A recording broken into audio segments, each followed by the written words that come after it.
All right, welcome into the Orange Zone podcast. We have the split going this week. We have the men's pod. We have the women's pod. Why? Because there was just so much juice going on in both that we're like, we really need to just set these as their own separate entities. This is the award-winning Orange Zone podcast. A reminder, you can find every episode on Spotify, Apple Podcasts, wherever you get your podcasts. We don't judge. Whatever's easiest for you. You can also find every episode on our Orange Zone YouTube page. If you are watching, what's going on? What's up? Thank you for subscribing. Make sure you're commenting. We've been getting awesome feedback, and we want to hear from you. New episodes released Wednesdays. Normally, we invite you to like, comment, subscribe. Also, be sure to follow us on Instagram, TikTok. Rachel Culver's been busy with all of that. So we're talking SU women's hoops today.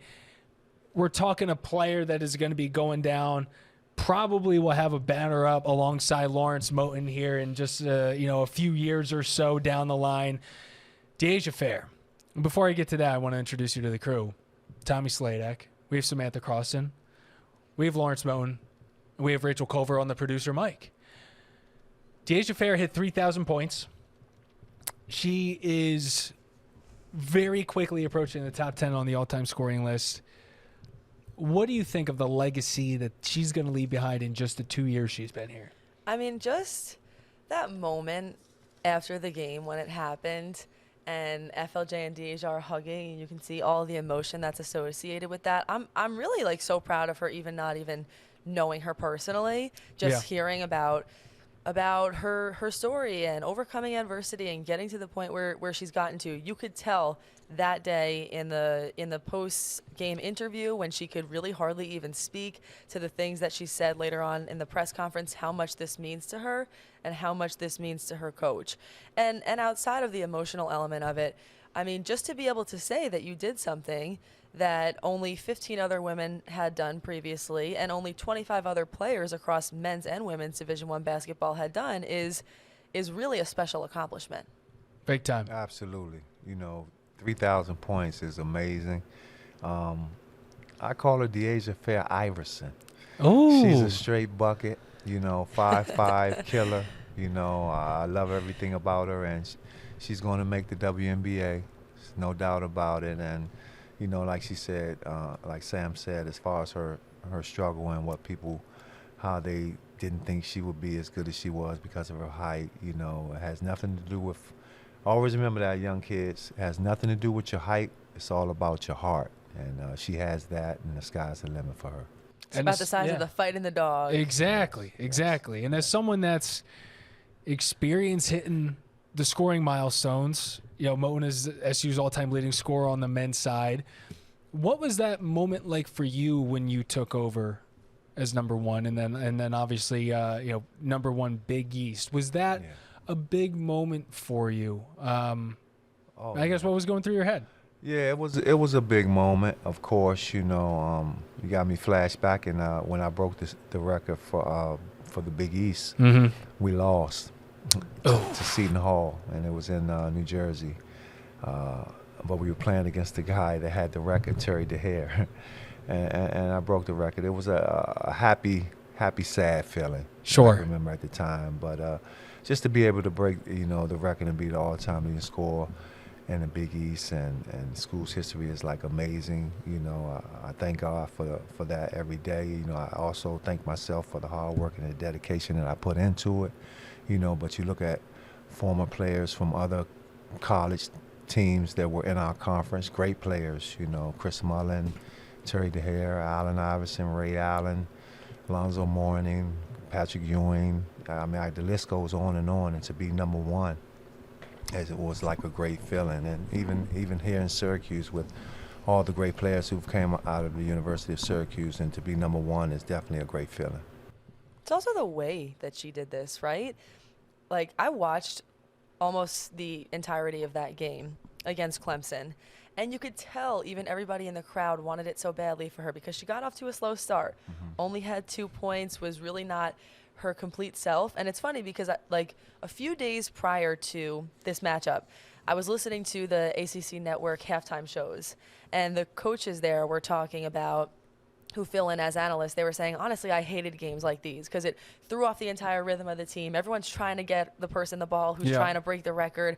And I could sort of see that. You know, I could see them stumbling in the first half. And then in the second half, she just absolutely explodes. 19 second half points, 11 in the fourth quarter. And on top of all of that, and the moment, you know, and being able to do it in front of a home crowd, they also won that game and overcame a 19-point deficit. Like, it was honestly absurd. Like, most people, it was like the middle of the third quarter, and people had pretty much counted them out. It was like, all right, we got to kind of look forward. It's like, no, wow, like, this team has a lot of heart. It was actually a really great win. And it makes it that much sweeter. Like, I mean, you know, poetry doing it with the loss, it's probably not the same thing at all. So for them to not just, you know, she hits the mark, and then for the team to pull together to get that win, like, that's such a sweet feeling. And I love this quote that Rachel wrote down here. Fair saying, quote, I have a lot of thoughts right now, but the one thing I can say is it's unbelievable. I've been told just recently that I need to start to celebrate myself.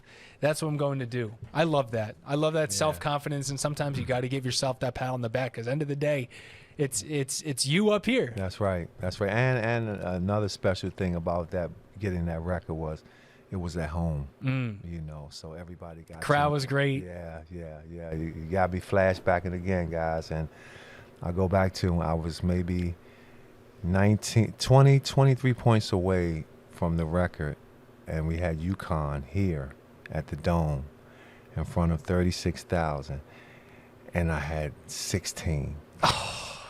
How much you need? 19. Oh. I had 16 points, so I had to wait till we got to New Jersey to break the record. And I wanted to kind of do it in front of the fans, but it didn't happen. Yeah. Can't have it all, I guess. Can't have it all. I'm like just envisioning him hitting it, just like jogging back slowly, head down. Sorry you didn't have the DYAISHA Fair experience, I didn't have the experience. So doing it at home was my point. Is a great accomplishment. Big time. Yeah.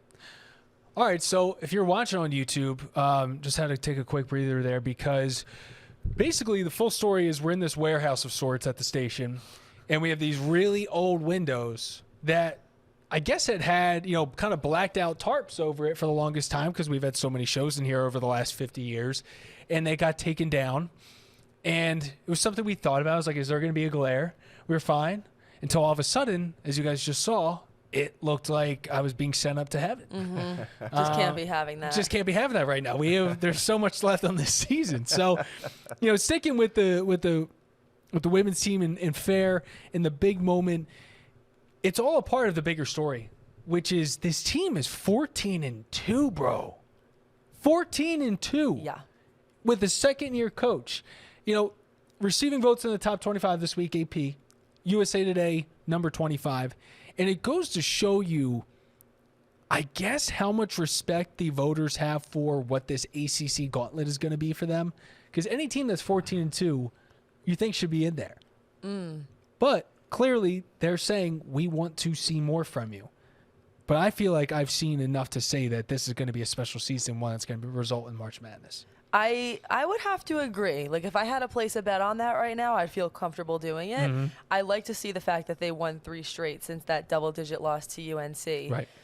Which maybe is teasing ahead. I feel like the women and the men have followed a similar fate at times. So maybe after their loss to UNC, they'll also get 3 straight wins. I don't know. Just I like saying. that. It's possible. I like that. It is possible. Sounds good. But yeah, I mean, listen, 14-2, 4-1, including some really nice, great comeback wins. I'm very impressed with what I've seen. I'm very impressed with the team chemistry. And I truly believe that Clemson win, outside of DYAISHA Fair and what she accomplished, was the best team win that they had so far all season, which is a good thing. It means they're trending upwards at the right time and trending in the right direction. Right. And we're going to be trying to get this episode out on Wednesday. You're probably realistically going to be finding it on Thursday. So they are taking on number 21 Florida State at home. So this right here, we're talking about what's going to be the thing that punches them in. This gets That's them the way in. to do it. This is how you do it. You take care of business against another top 25 team. They already did it against Notre Dame. Take care of the Seminoles. Let's get it done. And we have the Culver Byline that you guys should be checking out. A little bit different from Syracuse hoops, but if you're in the central New York area, you might be seeing a program that is just making waves because it's their first year in D1. That is Lemoyne. That's the Dolphins. And they're just a few miles away from Syracuse's campus. They've been the D2 program, always been a good program, but this is something special. They're in the NEC for the first time this year. And on the women's side, they were projected to finish 8th out of 9th in the NEC. They are off to a 3-0 start in conference play, including a win over the team expected to finish first in the conference. So Rachel's got her byline, weekly opinion piece. So make sure you're checking that out later this week, Rach. We got a date on that? You know, I've ran into issues in the past promising on dates.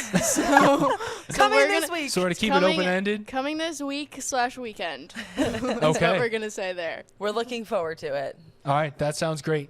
Anything else you guys like to add? Yeah, Everyone listen. feeling good? I mean, I'm feeling good. Final thoughts. Honestly, I would encourage people to check out, I mean, all of Lemoyne's programs, but this women's basketball team is really something special. They had an off season, or not an off season. Tough start to the season, tough start. I should say. Yeah, that's really what it is. A tough start to the season, but they were playing some really tough teams. And I have been hearing from people in that program that they did it all intentionally. They knew that it was going to be a tough start, but they thought that by the time that they got around to NEC play, it was all going to pay off, and so far it has. Bang, bang. All right. For Poetry, Sam, Rachel, Tommy Sladek, thanks for watching. Thanks for listening. We're out of here. See you back next week. Big week for the Orange. Hopefully they get some W's, and we got a lot more to talk about. All right. Peace. See you.